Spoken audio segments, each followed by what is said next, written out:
We have Paleolithic emotions. Paleolithic emotions. Medieval institutions. Medieval institutions. And godlike technology. And godlike technology. I think that's a very profound. And it is terrifically dangerous, and is now approaching a point of crisis overall.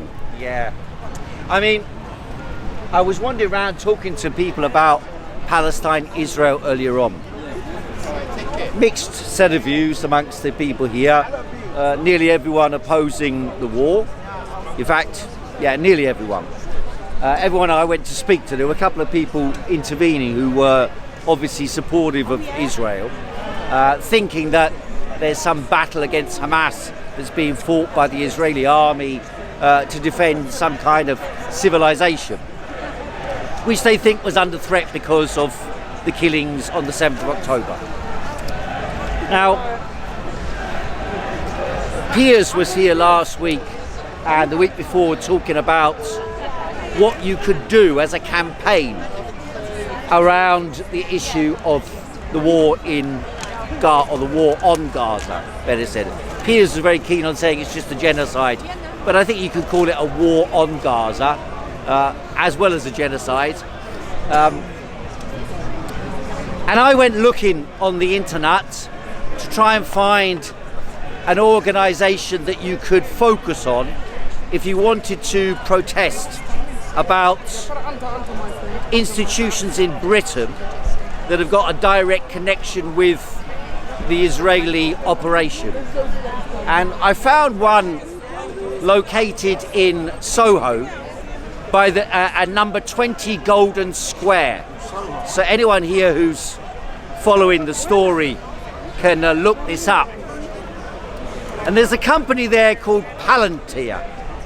And Palantir are an AI company, and they've moved the headquarters of their AI operation to Golden Square in Soho. And they're one of the few companies internationally that declared openly that they are openly and directly in support of Israel in this battle taking place, or this genocide taking place.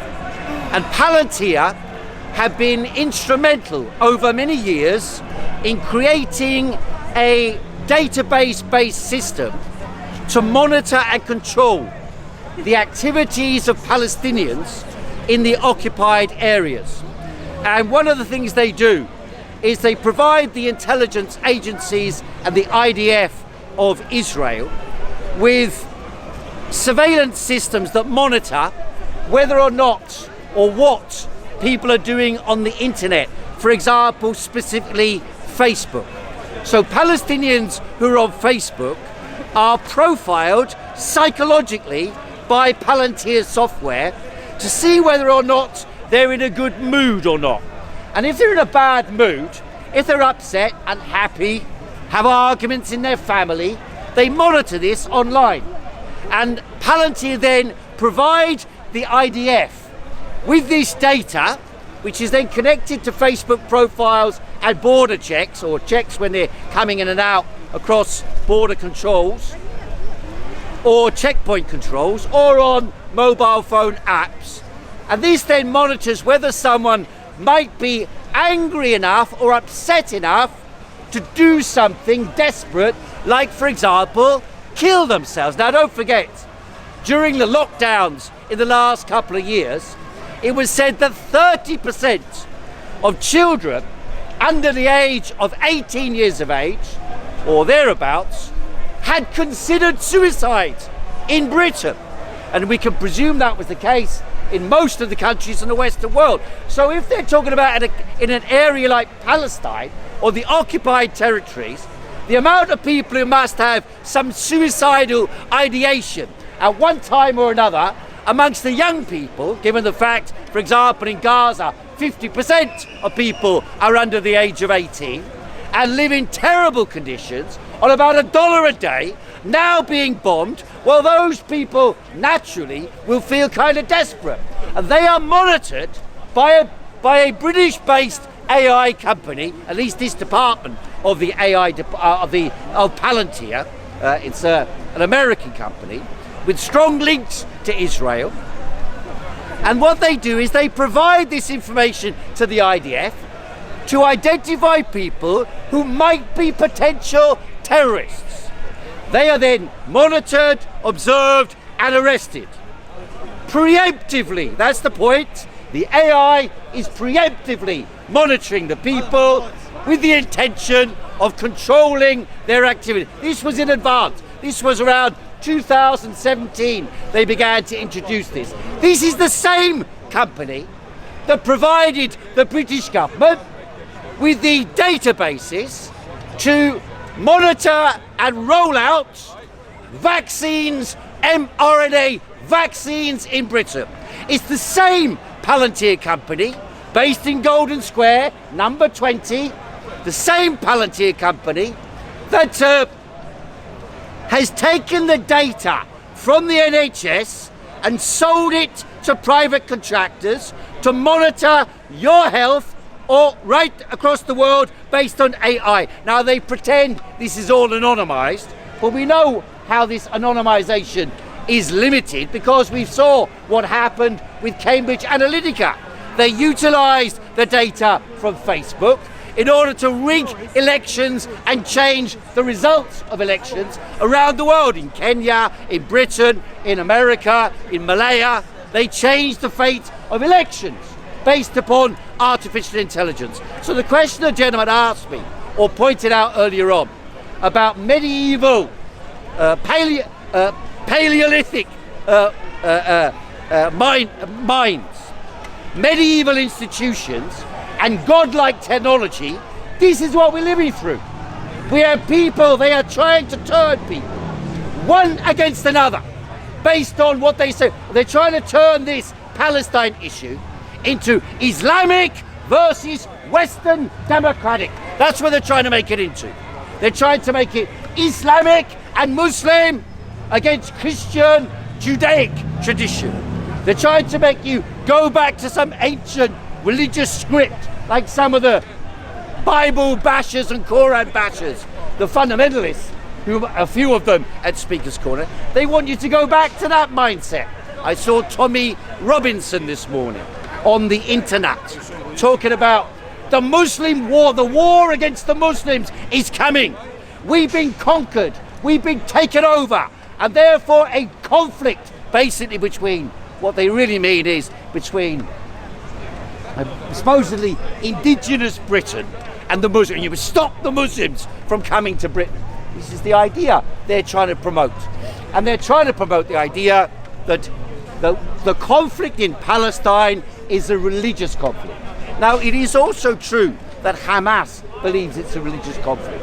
Well, I've got no truck with Hamas. Those people, I think those people, for example, people on the left who seem to think that Hamas is a liberation movement, any organization fighting in circumstances where imperial power is being used against them could be called anti-imperialist. So, for example, Osama bin Laden, you could have called him anti-imperialist, or the Taliban, you could call them anti-imperialists because they're being attacked by the imperialists. But that doesn't make them agents of liberation. In fact, the liberation movement in Palestine, the PLO as it used to be called, which was an armed struggle, it was a secular movement, wasn't really a religious movement at all. And in fact, many of the revolutionary movements in the Middle East historically were secular movements, not religious movements. Many of the Palestinians are Christian, not a Muslim. And so it is not a religious conflict. It is a conflict about oil and resources, as Israel, as its positioning has always been. The European and Americans wanted to create a bulwark in the Middle East to gain control over resources. In fact, these conflicts go back a long way backwards. I was watching some videos on Al Jazeera this morning about Jerusalem, the holy sites of the Christians, the holy sites of the Jews, the holy sites of the Muslims. And of course, all those antagonisms play out. One turns against another. If they are turned, if you allow them to turn, you one against another. So it was right back in the Crimean War in the 1850s. It was about which Turkish churches, which religious organizations were allowed to function. They closed down, some conflicts broke out, and all the powers got involved. And of course, the Americans, the American Blinken running around the Middle East now, talking about temporary pauses. And the Israelis are talking about temporary pauses in order to flow. What they really want to do, it's quite clear, layers of the Israeli army and the Israeli intelligence services and the Israeli government want to drive all the people out of Palestine and then only allow those back in who are totally and completely monitored. Now, there were people who thought over the last 3 years, during the lockdown period and the COVID period, and by the way, the Israeli young people, they talk about the young people who died at the rave on the 7th of October. What about all those young people who died after getting something jabbed in their arm? All those thousands of young people in Israel, they definitely did not die from an injection from an MRA jab. That we know. Nobody in Israel died of that, but there was a sudden rise in excess deaths, which happened to correspond with the rollout. Probably Hamas scared the people to death, and that's why they died. More people than died on 7th of October, note. And the international agencies, the British government, now they've got this ridiculous revival on television every day and in the news every day. The COVID inquiry. Matt Hancock did this. Dominic Cummings did. They didn't care about us. They weren't really locking down hard enough. That's the argument these people are making. They didn't jab us early enough. That's the argument they're making. They didn't monitor us close enough. That's the argument they're making. To return to the question, they want universal and ubiquitous surveillance of the people of the world. And if Israel is able to clear out Gaza and slaughter the people and then move those chosen people, they all go on about Xinjiang in Western China. They're all under supervision. They're all under surveillance. Well, in actual fact, the British police said a couple of days ago they're going to use facial recognition on the demonstrations in London to monitor people. And they got people, okay, they had something insensitive on their back. Someone shouts from the river to the sea, then they get sacked from their job as an MP. Someone says from the river to the sea, they lose their position as a councillor. Someone says from the river to the sea, or they say jihad, and apparently that means they should be arrested. And if you want to protest on Remembrance Sunday to remember the dead of the First World War, the first war of insanity, the first war of imperialism, to conquer the world and redivide the world, which was the foundation with the Balfour Declaration of the creation of the Zionist forces, which laid the basis for the war, or the genocide we are now seeing, and all the conflict since 1948. That was laid in the First World War. Was the First World War some holy war for justice? Was it a war for the people? Was it a war for democracy? Was it a war for freedom? None of those things. There is no war in the First World War, or even for that matter, the Second World War, that was for justice. They weren't fighting for justice. They were fighting for the division and subdivision of the world by the major powers in the world, by the big economic powers, financial, military, economic, that control the globe, in the interest of a tiny elite of multi-millionaires and nowadays of multi-billionaires who control the world in their interest. And I do not believe there is any single world government. What we're seeing now is a manifestation of the breaking up of these blocks, of this global bloc they were trying to establish. The UN is opposing Israel, or at least part of it. Even Greta Thunberg is on the demonstrations about Palestine. Even the gays for Gaza are demonstrating. Even though, of course, some people point out in Gaza they probably wouldn't be treated too well by Hamas. But nevertheless, you know, everybody coming together to fight against a barbaric misuse of power in Israel against the Palestinian people has to be a good thing. The problem is we are facing very dark days, not only here at Speaker's Corner in the next half an hour, but also around the world. What we are facing is barbarism after barbarism after barbarism. The idea that defeating the Hamas by destroying Gaza, by killing tens of thousands of people, of course that's what it will be. We're already at 10,000 people. It will be tens of thousands of people. The idea that that will bring peace. What sort of idiot do you have to be to think that will bring peace? What sort of fool do you have to be? So I appeal to those Jewish and Israeli friends of mine. There is no path to live in peace between the Palestinians and the Jews through this war, through this attack on the people of Gaza. There is no pathway to peace. The only pathway to peace, as far as I can see, is to unify for the Israeli people. By the way, they're beginning to do it in a confused way. For example, the people lost or who've got a family held captive in Gaza. There are people, the Israelis, they're taking to the streets now complaining against their government. Don't forget, only a few months ago, hundreds of thousands of Israelis, of Israeli Jews, were protesting against Netanyahu, accusing him of setting up a semi-fascist dictatorship inside Israel itself. So you have to know how to penetrate the mind of those people, which means, for example, at Speaker's Corner, we should get together as to whatever degree we can.